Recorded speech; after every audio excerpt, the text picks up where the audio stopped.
барлықтарыңызға сәлем достар. Сіздермен бүгін айыру көріп тұрған шаштар үстінде нанды егем. Мен қазір подругамның туған күнінен келдім. Қатарда ыстық болғаны күн мороженое алып сестренкам екеуміз барып келдік үйде. Күшті болды. Қыздар бәріміз караоке болып айттық, би биледік, тренд биледік, отырып алып видео түсірдік. Сосын ұлдар бізге дәу чипсы әкеліп берді. Соны жеп холодильникпен отырдық. Басында тілек айтып дастархан жасап сөйткен. Дастархан алдына ала жасақ болған. Ода картофельный крылышко, самса, сосиска, анау-мынау бүткілі болған. А то что мен келдім вот. Ё-моё. Қыздардың бәрі шаршады ғой. Екі қыз қалды. Сезіммен құнды жол өмір сөйтіп екеуі қалады. 5:30-да қайтамыз. Біз бәріміз қалғандар қайтып кетті. Даже апайымызға келді ғой, прикиньте. Апайымызға дейін келді ғой вечеринкаға. Нендей дау алға тақпан. Тәтемнен қалған заттардың бәрінеке.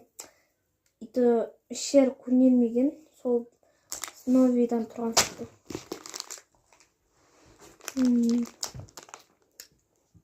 Сұрақым, ауытып, шашымда мама дейтін. 1 сағат отырып өліп берді ғой мен үшін.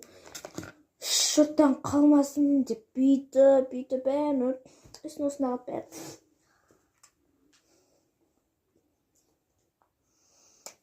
Мың теңгеден бәріміз жинады.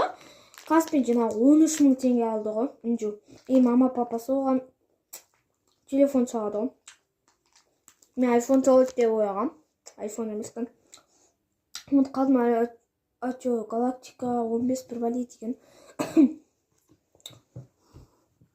Тағы не қызық болып еді.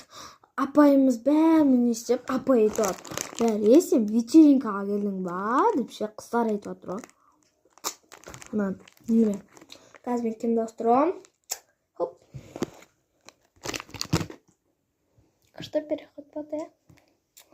Мен осылай дәу шалбарымды кипамдар, шорты кипам.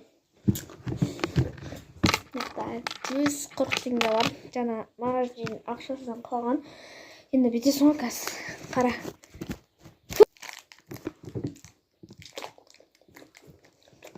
Хочу болды вечеринка. Достар, айтамам ғой, тағы барғым келіп тұрғандай. Өмірімізде көңіл көтеріп көрмегендей көтердік қой. Класстастарымызбен бүйтіп шығып тұрмасақ болмайды екен ғой. Прям қызық болды ғой.